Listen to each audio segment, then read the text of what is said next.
episode 673 for April 6th, 2021. Jenny Come Up the Well by A.C. Wise. Rated PG-13.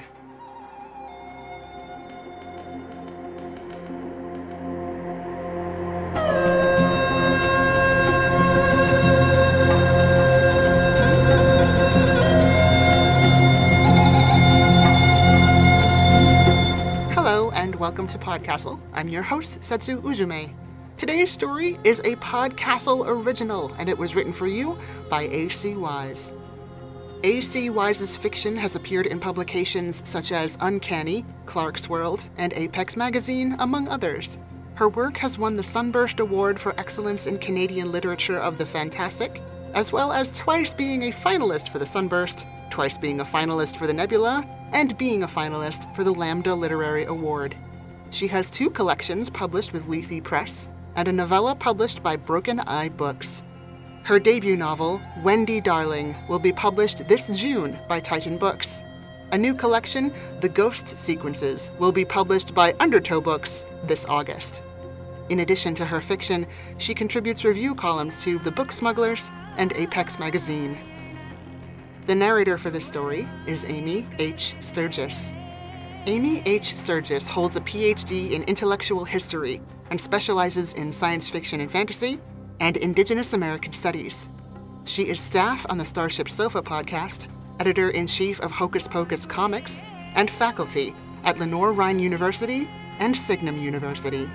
She lives with her husband in the Blue Ridge Highlands of Virginia in the United States. Her website is amyhsturgis.com. And now, find yourself a safe, secluded spot and enjoy the story. Jenny Come Up the Well by A.C. Wise. Read by Amy H. Sturgis. Jenny, come up the water. Jenny, come up the well. Ne'er let Jenny touch you, or she'll drag you down to hell. The car had always been there. A 1981 Oldsmobile Cutlass sitting on rotting tires in the woods behind the cul-de-sac where I lived.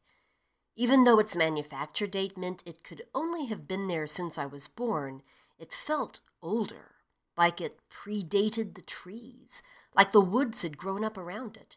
No one knew where it had come from, or who'd left it there, or why. It was called the Beater. Not just because it was junked up, tires dry to crumbling, stubborn, whip-thin trees growing up through the frame, but because kids went there to beat off. A perpetually refreshed stash of porn could always be found in the glove box, which, like the car, no one ever admitted to leaving there. It was one of the Beater's many unspoken rules. The magazines were shoplifted or stolen from underneath older siblings' beds, but never bought. You never talked about the Beater directly. You never brought anyone to the Beater with you. Nobody went there under the age of 12 or over 18. If you took something away, you had to leave something behind. And that kept the Beater's magic working. Even though I was an only child and didn't have to share a bedroom, I still went to the Beater. It was a rite of passage. Sitting in the stuffy front seat, light coming through the cracked windshield, leaf shadows throwing patterns on the dash. I gathered up images there and played them back later in the dark, spinning elaborate stories with the sheets pulled over my head and my fingers between my legs. The Beater existed outside time. Outside normal rules. There, I could pretend the women displaying themselves for men were displaying themselves for me. And it felt like it could be okay. The summer I was 15, I worked as an assistant at the local library, which mostly meant cleaning up after careless patrons. It was quiet enough most days that I could keep a book in one hand and read while reshelving with the other. The porn in the Beater had helped me figure out I liked girls instead of boys, but knowing what I wanted was miles away from knowing how to get it. All my friends either had boyfriends or at least crushes on guys. If there was anyone else like me, they kept it as secret as I did. As far as I knew, I was the only girl who liked girls in my town. As I devoured books from the library shelves, I kept hoping I would come across a story with someone like me in it. A story of two girls meeting and falling in love, just to know it was possible. But every story I encountered was just like every movie and TV show and other piece of media I came across. Boy meets girl, falling in love and living happily ever after. The more I read, the more it felt like the whole world was telling me that I should be alone. Or worse, that I was a mistake and shouldn't exist at all. "Emily, could you come here for a moment, please?" Ms. Hartman, the librarian at the circulation desk, called to me, breaking into my reverie. I jumped, guilty, tucking away the time travel romance I'd been skimming while I worked. Like I did with the porn in the beater, I'd mentally recast the characters, so instead of the burly hero on the cover, it was a woman with flowing locks and cleavage spilling out of her dress, seducing the heroine. I took a moment to compose myself, hoping my cheeks weren't red as I emerged from between the shelves. Ms. Hartman stood with a man whose back was turned toward me, beaming oddly as she waved me over. "Emily, this is Brother Justin. He's just arrived in town, and he has some flyers he'd like to put up on the public notice board. I'd like you to help him." Ms. Hartman took the tiny key that unlocked the board's glass cover from her pocket, and I automatically held out my hand. At that moment, Brother Justin finally turned toward me, except I was struck with the dizzying sensation that he remained still, and it was the library turning instead, leaving me off balance.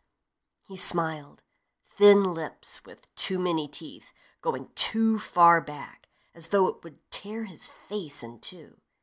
"Emily?" Ms. Hartman's voice was tight, and I wondered how long I'd been standing there, unspeaking and unmoving. "Sorry, this way." I pivoted, walking quickly, as though I could leave the crawling, itching feeling at the back of my skull behind. Brother Justin followed, and I fought down a wave of panic. There was no rational explanation for my reaction. My hands shook as I tried to unlock the glass. I dropped the key, and it hit the ground with a sharp, ringing sound. "You can leave the flyers with me. I'll make sure they get put up." I rushed the words without turning around. "I'm happy to help you." His voice was rich, but the edges of it seemed to buzz. It made me think of a fly, a dozen flies, trapped between two panes of window glass. Brother Justin watched me, a physical sensation that made me dread facing him. I tried to glance past him to where Miss Hartman watched us from near the circulation desk. Her smile was back in place, her expression almost radiant, and I wondered what Brother Justin had said to her before I had arrived. Whatever it was obvious he didn't have the same effect on her as he did on me. If anything, it seemed to be the opposite. Brother Justin handed me a stack of pages, all eye-searingly bright, with block text announcing Brother Justin's revival show would take place this weekend at the local soccer field. "Come and be saved," the flyers promised. "Come and have your sins washed clean."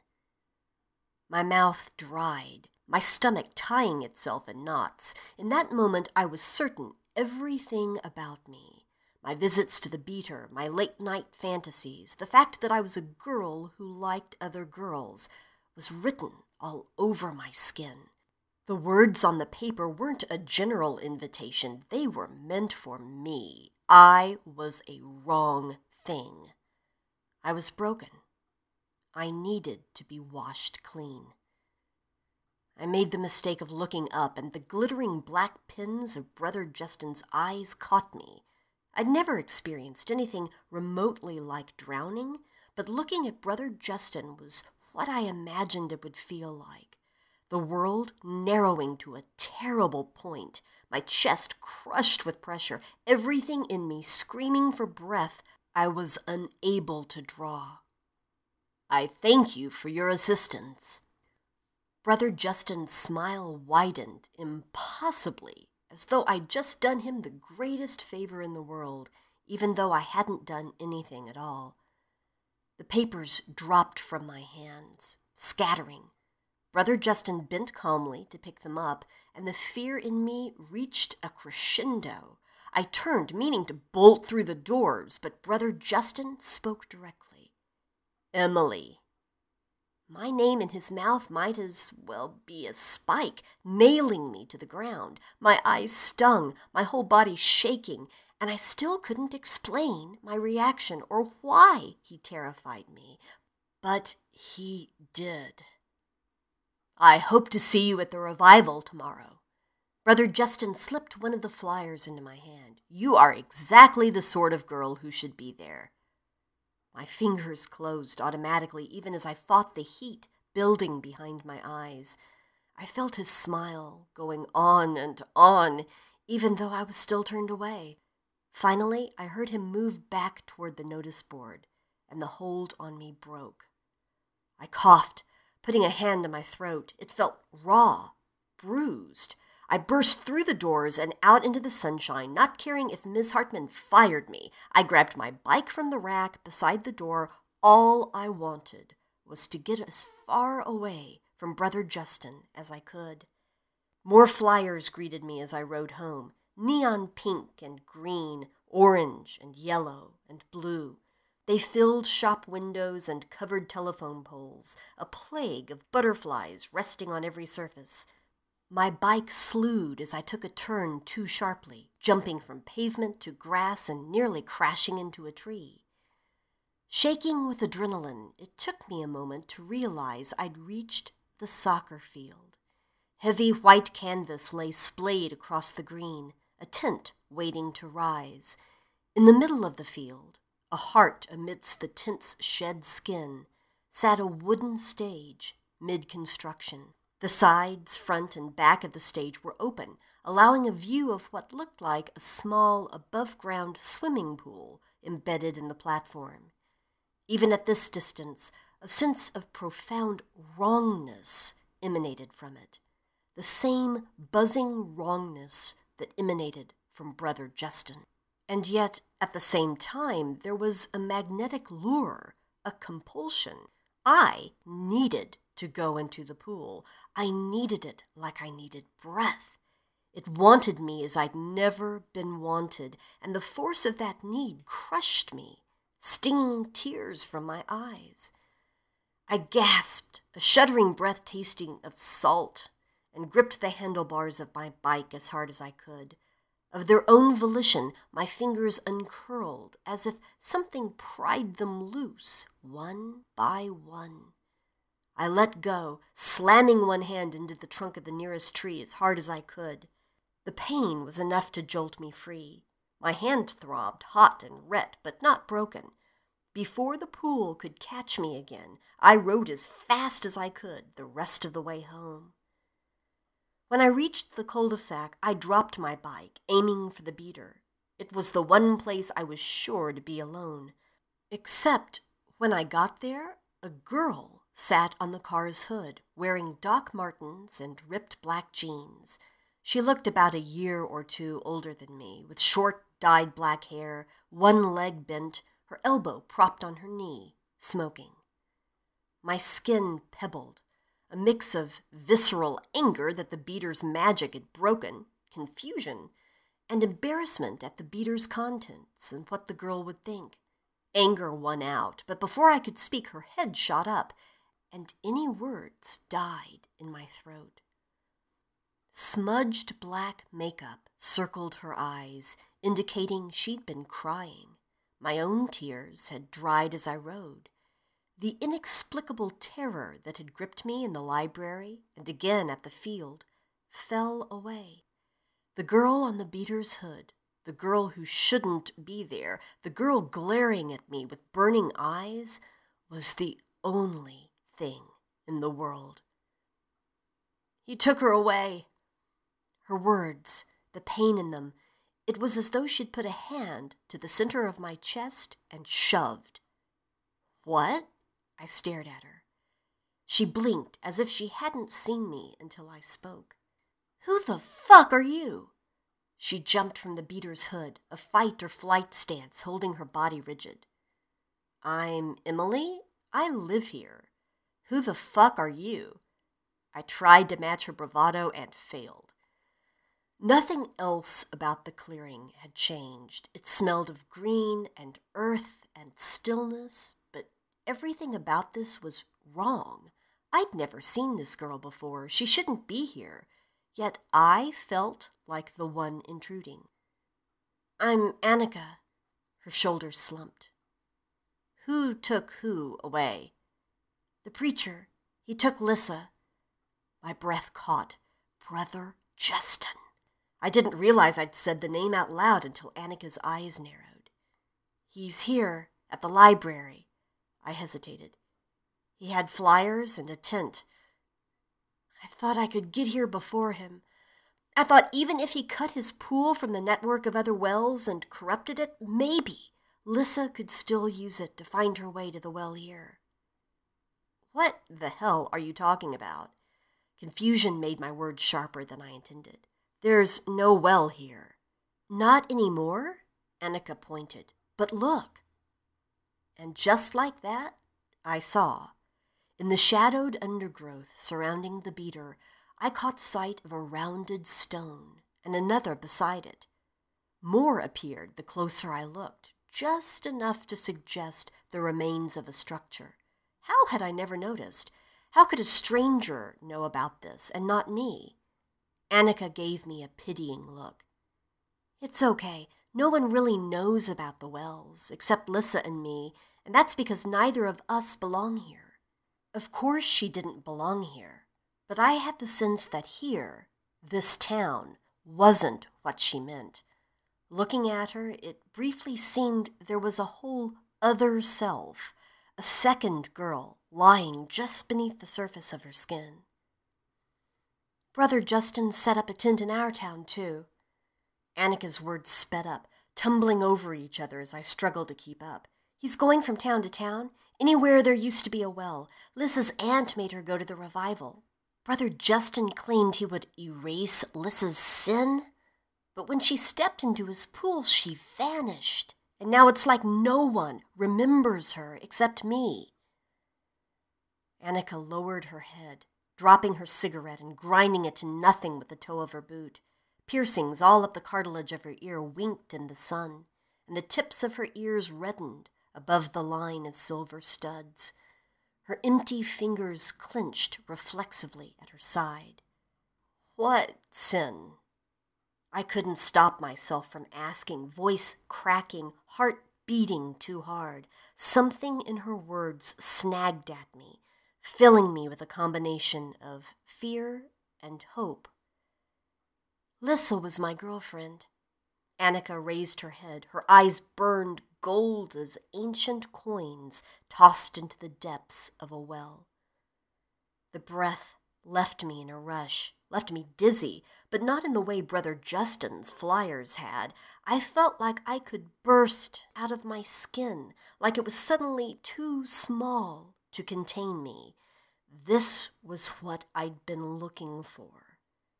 But the sorrow in Annika's eyes drew me back. She'd had what I wanted, but it had been taken from her. "Why did you think you'd find Lissa here?"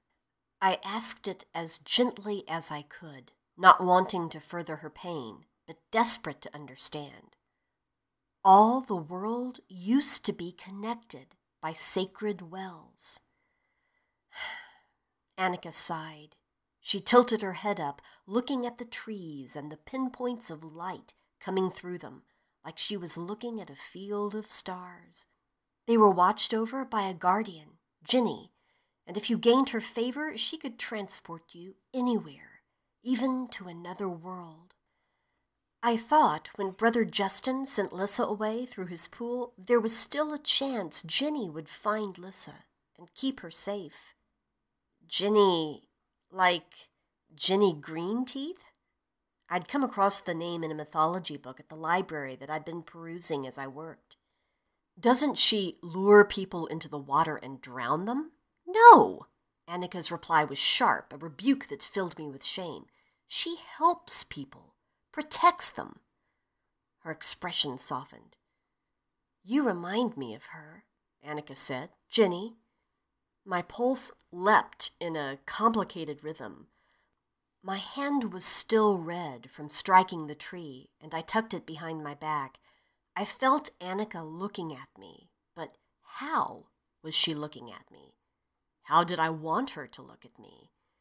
She'd spoken of Jenny like she was someone real. I thought of the stories I told myself, the ones where I recast the women from the Beaters magazines and the characters from the novels I read.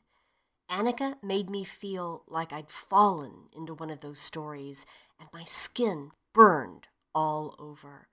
As fantastical and as terrible as it sounded, I desperately wanted Annika's story to be real. Emily? She seemed to read my mind, saying my name softly, a spell that compelled me to meet her eyes. Stories are magic. She held my gaze, old coins, pieces of sunlight reflecting off water.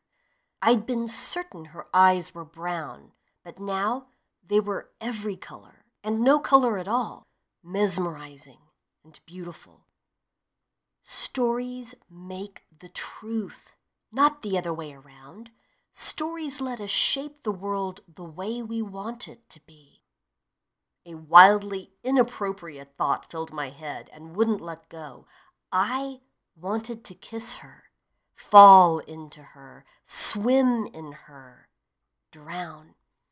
Except it wouldn't be like drowning, it would be like finally learning to breathe. Let me show you something. Annika bent to retrieve a sketchbook from a backpack leaning against one of the beater's rotting tires. She flipped pages and I leaned closer, catching the spicy scent of incense and sweat mixed together. Dappled sunlight illuminated a page covered in colored pencil drawings, all shades of green and blue and purple. The same two characters, over and over again, some just details of heads and hands, some full or partial poses, limbs fading away into ghostly mist. One girl was green-skinned, with wet ropes of long, dark hair. Her parted lips showed a hint of sharp, pointed teeth. The other girl had bluish skin dappled with gray, making me think of a seal's fur. Her eyes were overlarge, liquid and round. This is us, Annika said softly. Me and Lissa? We're not human. Below the blue-gray girl, the word Selkie had been written. Below the green-skinned girl, the word Rusalka. My blood sang at the last image on the page.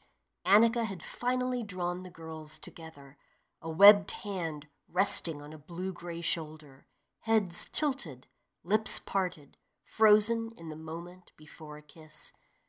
Better than all those glossy, sun-drenched pictures in the beater, here were two girls loving each other. Not a show for anyone else, but lost in their own private world. A magic I'd scarcely dared dream. You drew all this. I couldn't look at Annika. This felt more private, more intimate than any of the porn in the beater. Longing bloomed, making my eyes sting. Brother Justin knew Lissa and I were in love. He knew we were magic. That's why he sent her away. Just like that, she said the word, love, like it was the easiest thing in the world. A breeze stirred the trees, making the leaf shadows flicker. I'll help you find her. The words tumbled from my mouth, a promise I had no idea how to keep. All I knew was I wanted Annika to keep looking at me the way she was looking at me now, like she knew me, like I belonged somewhere, like I wasn't alone. I crouched beneath the bleachers, muscles aching from holding still. Sweat dried cold on my skin as I watched friends and neighbors file into Brother Justin's tent. I saw Ms. Hartman, several of my teachers, others. Couldn't they feel the hunger, the palpable sense of something wrong?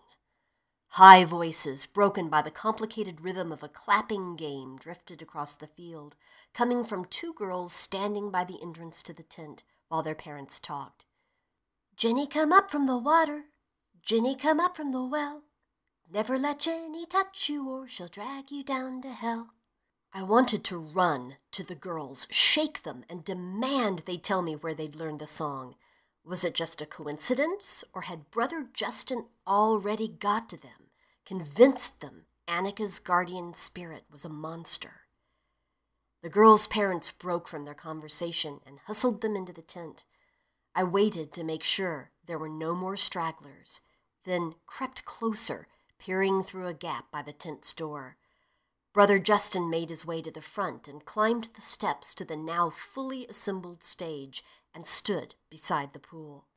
He spread his arms, his voice rolling through the tent, welcoming everyone and asking who would step forward and be made clean. The word struck me, a reverberation in my ribcage and toes. They were hooks tugging at me, wanting me to go to him. I clenched my jaw, using the hand I'd punched the tree with yesterday to grip the earth beside me, letting the lingering ache ground me.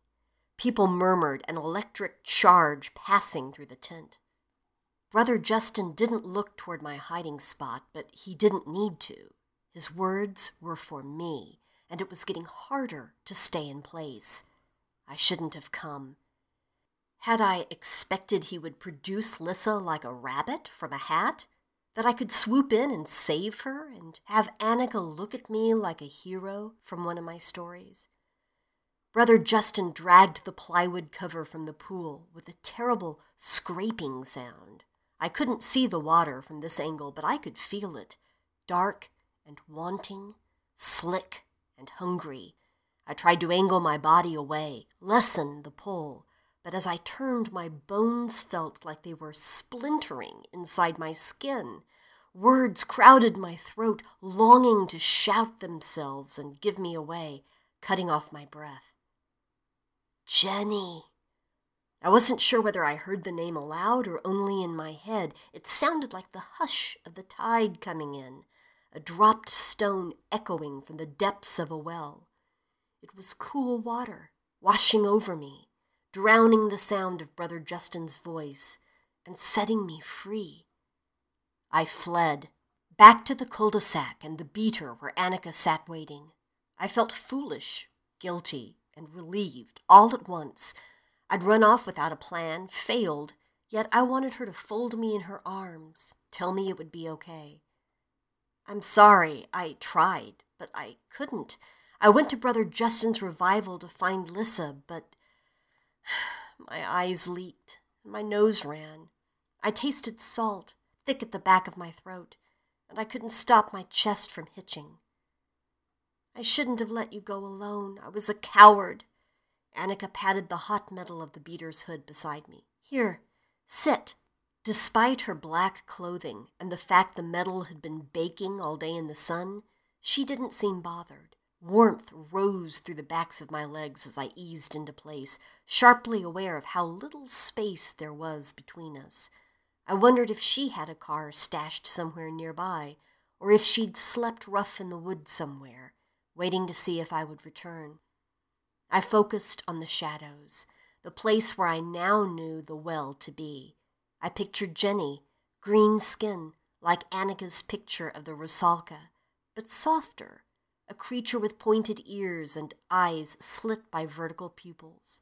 I could almost see her, crouched on the lip of a well, hands braced, knees pointed upward like a cartoon frog. There was a slickness about her. She glistened. Her head cocked to one side, a long braid hung over one shoulder. Her teeth were green, but not with moss or rot. They glittered like she'd been chewing emeralds. I wondered if I should tell Annika about the clapping rhyme, that Brother Justin was already spreading his lies here, or that I'd heard someone call Jenny's name and that it had felt like they were calling to me. I'm going to try again, I said, not daring to look at Annika. Tonight. I'm coming with you this time, she said, her eyes that moon gold again. Old, inhuman. I never should have let you go alone. For a moment, I thought she might kiss me.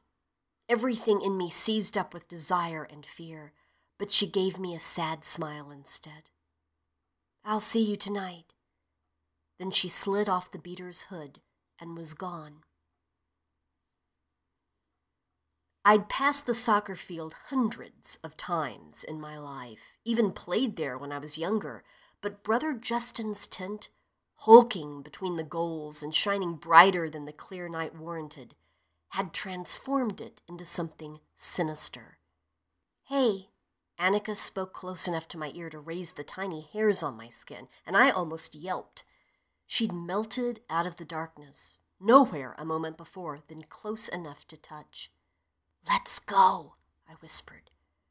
We crept into the tent. Everything remained set up for Brother Justin's sermon, rows of chairs facing the wooden stage, the plywood cover over the pool. Did he plan to keep holding revivals until my will broke and I went to him so he could make me vanish? Until he found Annika, too? The thought chilled me. Even now, the pool called me. Beside me, Annika winced too. You feel it? I asked. She nodded, her expression pained, as if speaking was too much effort. I still had no clear idea of how to get Lissa back, if it was even possible, but I climbed onto the stage. Beneath the plywood cover, the distinct sound of water lapping the pool's side filled the silence. With nothing to stir it, the water should be still, but it moved, like a sentient thing with a will of its own. The longer I listened, the more it sounded like words, a lulling murmur saying my name over and over again. Emily, Emily, Emily. It would be so easy to give in. The world didn't want me. Girls like me were wrong. We didn't fit anywhere, but in the water we would be absolved, made clean. Annika let out a low noise, almost a whimper. I gripped her hand, winding my fingers between hers and squeezing hard. I won't let you go, I said. Then, after a moment, should we look? Annika's eyes were wide in the dark, but she nodded. She let go of my hand. I felt the absence of her touch, but I could still resist the water if she was at my side. We wrestled the cover free. The water lay utterly still, but the lapping noise went on, a sick, low chuckle. I knew the pool couldn't be deeper than the base of the stage, but it seemed fathomless. What do we do now? Uncertainty colored Annika's voice. Part of me had expected her to have a plan. She was the one who knew about wells and pools. She claimed to be a Rusalka. But what if she was only a confused girl, as scared as I was? Maybe there wasn't anything special about her at all, about either of us. And the drawings and Jenny and the wells and all of it was just a story she'd told, to find her way out of something terrible happening to someone she loved. A hand grabbed my shoulder, wrenching me backward. Brother Justin loomed over me, as if he'd solidified from the darkness itself, massive, blocky, and impossible. Terror froze me. Annika let out a wordless shout of rage, throwing herself at him. He flicked her aside without even looking, and she bounced off of him, crashing into the first row of chairs. I scrambled up, trying to reach her, but Brother Justin caught my wrist, the hand I'd punched the tree with, and I hissed in pain. You. The edges of the word fractured into a broken, jittery sound. His smile stretched past his cheek. books. Just like in the library, I had the sense that he could see under my skin, to the thoughts I'd had in the beater, to the way I'd touched myself in the dark. "Emily!" Annika shouted as Brother Justin dragged me back toward the pool. She threw one of the chairs, but it missed. Brother Justin wrenched my arm. My knee struck painfully against the edge of the platform as he hauled me up. "You will be clean." Cold radiated from the water. It wasn't water, it was a mouth. And it was Brother Justin, too. They were the same. And as terrible as I knew it was, I still wanted to go into it, to let go, to drown. My foot slipped, skidding over the platform as I tried to dig my heels in. Brother Justin used the hand that wasn't wrapped around my wrist to clamp the back of my neck and force me to my knees. He pushed my face closer to the pool, my reflection rising to meet me. My breath echoed back from the surface. The pool smiled. The same horrible zipper-like teeth that threatened to split Brother Justin's face apart were in the water, too, in the hard, glittering bits of light reflected from nowhere. They opened for me, and I leaned toward them. I wanted to press my lips to them, to my reflection, kiss her, drink deep, swallow her whole. This is where my desires had brought me, the only end I deserved. Like Lissa before me, Brother Justin wanted to erase my sin by erasing me, a mistake that shouldn't exist. Then, flicker bright, my reflection in the pool changed. Instead of my face, I saw Jenny, just as I'd imagined her, with green skin and slit pupil eyes, wicked teeth for devouring emeralds. She winked, almost surfacing, then gone in a flash. "Annika!" I gasped, wanting her to see. The pool was still Jenny's. She was still there, which meant there was a chance Lissa was safe. I threw my head back as hard as I could, catching Brother Justin off guard. I felt his balance shatter. Then Annika was there, all angles and fury. I rolled free to see them grappling, fighting for control on the edge of the pool. She was the girl I'd seen on the beater's hood, and she was something else entirely. A rusalka, made for drowning. Icy water doused me, splashing up from the pool as two bodies hit its surface, Brother Justin and Annika. They flailed, his head surfacing, then hers, as she forced him down. She was a human girl, all fury and sorrow, black mascara running on her pale skin. Brother Justin had taken the person she loved, and she would have her revenge. And she was something else entirely. Older and stronger, far more beautiful and terrible than could be contained in just one skin. Her eyes were the gold of ancient coins. Her skin shone wet, tinged green. She smiled wide and showed me her fangs. She wrapped her arms around him, then both of them vanished. I pushed myself upright, dripping, shaking.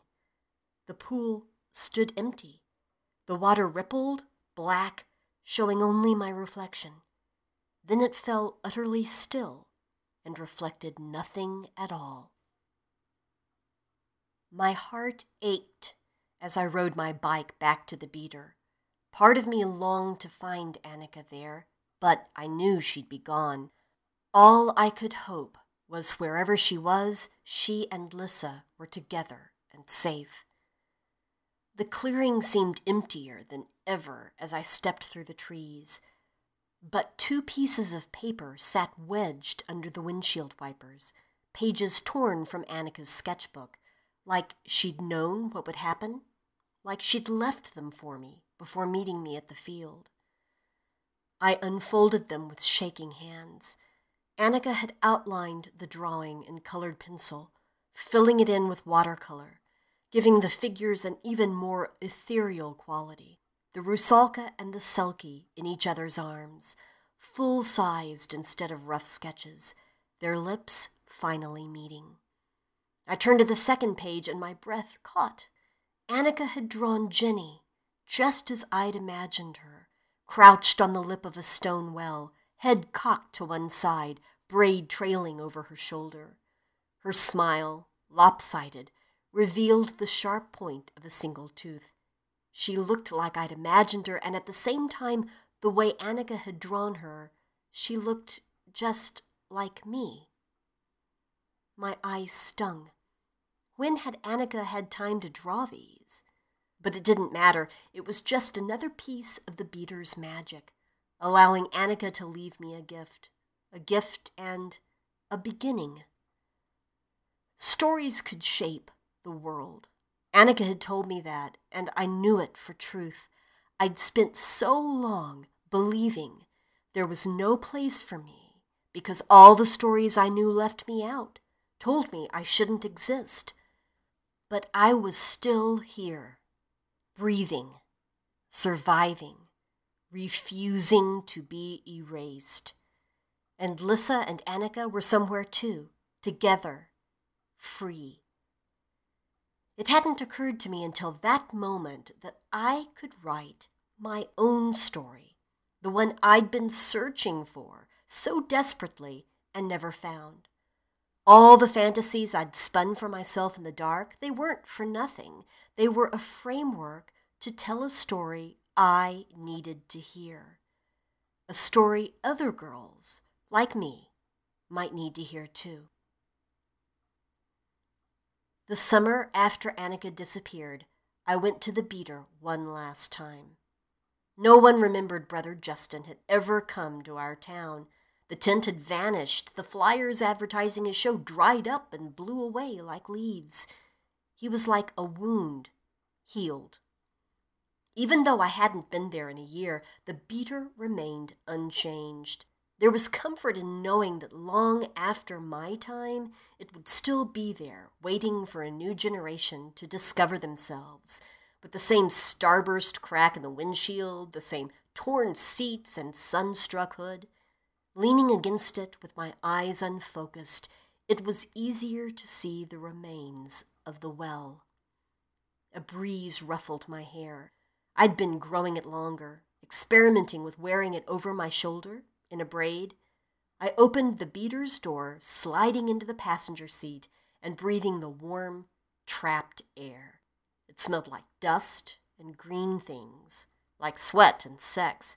It wasn't comfortable, but it was comforting. I unfolded Annika's picture of the selkie and the rusalka. All around the edges, filling the white space, I'd written their story. The selkie and the rusalka who'd saved each other. A love story. A story about sex. A story about two girls who didn't belong to anyone but each other. I tucked it into the glove compartment on top of the glossy magazines, my own offering, though I didn't take anything away. I hoped, someday, someone who needed the story would find it. A roadmap to happily ever after. Proof that there was a place for girls like me, like us, in the world.